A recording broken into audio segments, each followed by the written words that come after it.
आदरणीय मित्रों, श्री अवतार का बोध हो, श्री माता धरती का बोध हो। एक मित्र हैं सरोज कुमार, रायगढ़ छत्तीसगढ़ से।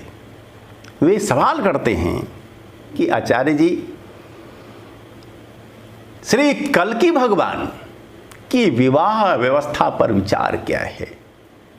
और उनका विचार है कि बिना विवाह को आध्यात्मिक बनाए युग आध्यात्मिक नहीं हो सकता, धार्मिक नहीं हो सकता, उच्च स्तरीय नहीं हो सकता, सतयुग की स्थापना भी होगी कैसे?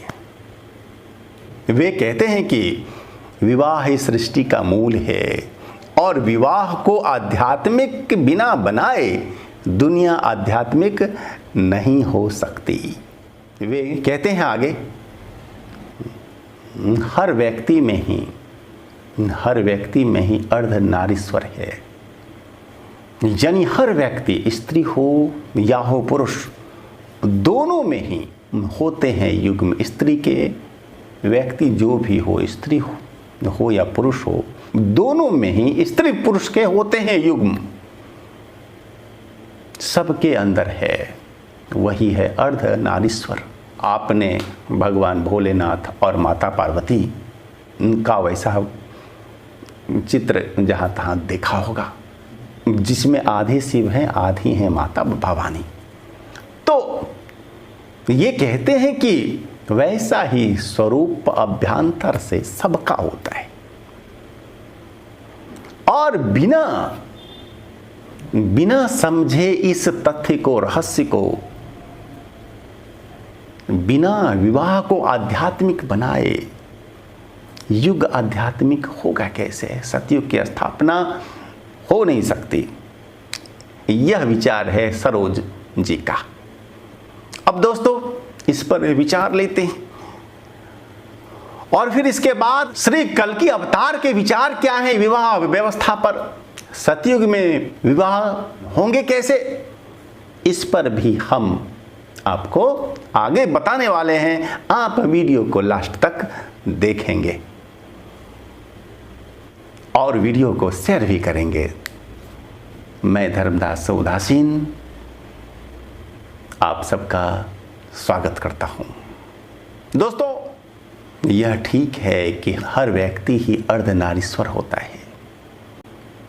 युग सबके अंदर हैं, दोनों ही तत्व होते हैं उसमें, स्त्रीत्व और पुरुषत्व के। जिस शरीर में जिसका उभार होता है वही दिखता है, लेकिन मूलतः दोनों में दोनों ही होते हैं तत्व। ये बात बिल्कुल सही है। जैसे एक पेड़ है, डालियां उसमें सैकड़ों हैं, लेकिन सबके जो होते हैं तना और जड़ एक ही होता है। एक ही होता है तना, जिसकी शाखाएं होती हैं बहुत सारी। वैसे ही स्त्री पुरुष यदि शाखाएं हैं तो तना जो है उसका मूल जो है, अभ्यंतर जो है, वह तो एक ही होता है स्त्री पुरुष का। जब बच्चा बनता है, पेट में गर्भ की स्थापना होती है, तो लिंग का निर्माण होता है 3 महीने के बाद ही। 3 महीने के पहले तक तो वह बच्चा होता है अलैंगिक, लिंग नहीं होता उसमें, लेकिन वह होता तो है। तो लिंग बना बाद में, हम बने थे पहले, हम आए थे मां के घर में पहले, लिंग हमारा बना बाद में। तो लिंग जो है ऊपर की चीज है, हमारा खोल है, आवरण है। मूलतः हम अलैंगिक हैं। और इनका कहना है कि युग्म होता है सबका। आप में जो युग्म है वही युग्म बाहर भी होता है, किसी दूसरे शरीर में भी होता है वही युग्म। और दोनों का युग्म, दो शरीरों का युग्म मैच कर जाए, इसके बाद विवाह हो तो वह आध्यात्मिक विवाह हो। तो ये कहते हैं दोस्तों देखिए, यह जो आध्यात्मिक विवाह की बात है इनकी, यह बात है तो आदर्श, यह बात है तो उच्च स्तरीय, लेकिन आम जन के व्यवहार के लायक नहीं है। सामान्य जन इस दर्शन को ठीक से समझ ही नहीं पाएंगे, व्यवहार में कहां से लाएंगे। तो फिर आम जन का विवाह अर्ध नारीश्वर सिद्धांत से हो, युग्म सिद्धांत से हो, यह संभव नहीं। हां, होगा विरले लोगों का, विरले आध्यात्मिक व्यक्ति अपने युग्म को ढूंढ सकते हैं, वे खोज सकते हैं, शायद मिल जाए उन्हें, लेकिन आम जन की समझ से और व्यवहार से ये बात होगी अतीत। इसलिए सतयुग में भी यह आध्यात्मिक विवाह संभव नहीं है, संभव नहीं है आम लोगों में। अब रही बात की श्री कल्कि अवतार की, विवाह संबंधी होगी व्यवस्था क्या, विचार क्या है उनके, या सतयुग में विवाह होंगे कैसे, किस तरह से होंगे, विवाह का आधार क्या होगा। अभी जो है आधार बना हुआ है क्या, रूप, सौंदर्य, धन।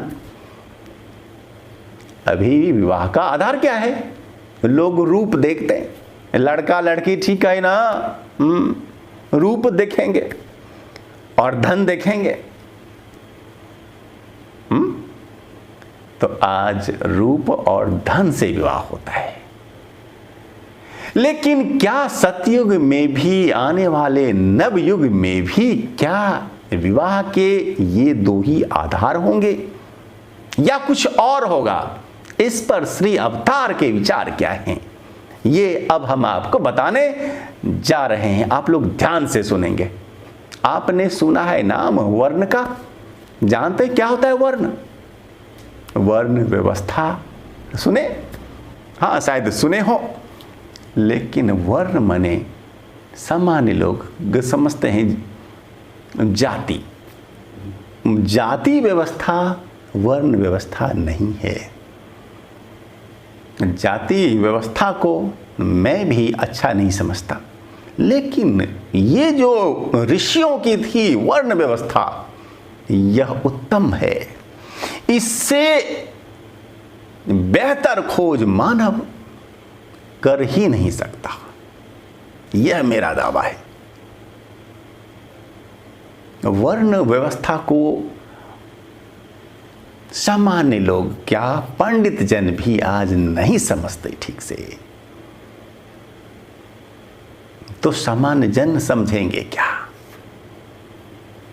बिना वर्ण व्यवस्था को समझे श्री अवतार की विवाह व्यवस्था को, विवाह से संबंधित विचार को समझा जा नहीं सकता। इसलिए आपको हम संक्षेप में समझाते हैं कि वर्ण क्या है, वर्ण व्यवस्था क्या है। संपूर्ण मानव जाति को 4 भागों में बांटा गया, और श्री गीता जी में कहा गया है कि मैंने 4 वर्णों की रचना गुण और स्वभाव के अनुसार की है। तो संपूर्ण मानव जाति को गुण और स्वभाव के अनुसार 4 भागों में बांटा गया है। वो है शूद्र, वैश्य, क्षत्रिय और ब्राह्मण। शूद्र अर्थात अविकसित, जिसके पास सेवा के लिए, जीवन यापन के लिए केवल और केवल है उसका शरीर, जिसने अपने जीवन में विशेष विद्या, गुण, कला, हुनर, योग्यता, क्षमता, पात्रता नहीं प्राप्त किया है, वो है शूद्र। दूसरा है वैश्य। वैश्य अर्थ जिसमें की क्षमता है, योग्यता है, पात्रता है, विद्या है, जिसमें टैलेंट है, लेकिन सब कुछ धन के लिए है, भोग के लिए है। उसमें भोग इच्छा सबसे गहरी आकांक्षा होती है। जिसमें सबसे गहरी आकांक्षा धन का है, भोग का है, ऐश्वर्य क्या है, वह है वैश्य। और क्षत्रिय कौन? जिसमें की सबसे गहरी आकांक्षा होती है मान की, सम्मान की, कीर्ति की, नाम की, वह क्षत्रिय है। क्षत्रिय धन से अधिक महत्व देता है मान को, और वैश्य मान से ज्यादा महत्व देता है धन को। यही दोनों में अंतर है।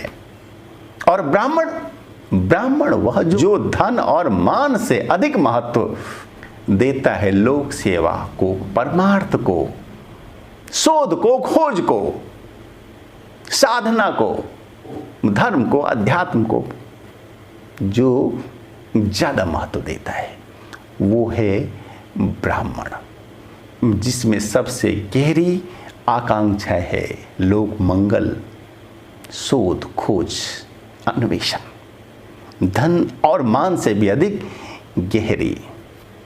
तो 4 प्रकार के होते हैं, 4 स्वभाव के, गुण के होते हैं मानव संसार में। तो सभी मानवों को क्या करना चाहिए? अपने वर्ण में ही विवाह करना चाहिए। शूद्र है तो शूद्र में ही वह विवाह करे, वैश्य है तो वैश्य में करे, क्षत्रिय है तो क्षत्रिय में करे, ब्राह्मण है तो वह ब्राह्मण में करे। लेकिन मेरा भाव है यहां पर गुण और स्वभाव से, जाति से नहीं है। आप इस बात को ध्यान रखेंगे।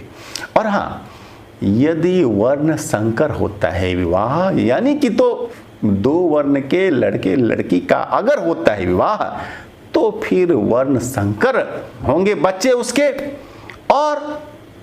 और जो फिर सामाजिक व्यवस्था को ध्वस्त होगा करने वाला, तोड़ने वाला होगा, जो कि वर्ण आश्रम व्यवस्था को वह क्षति पहुंचाने वाला सिद्ध हो सकता है। उसकी संभावना काफी अधिक होती है।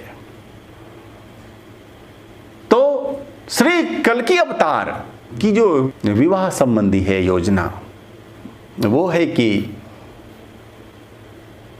वर्ण के अंतर्गत विवाह।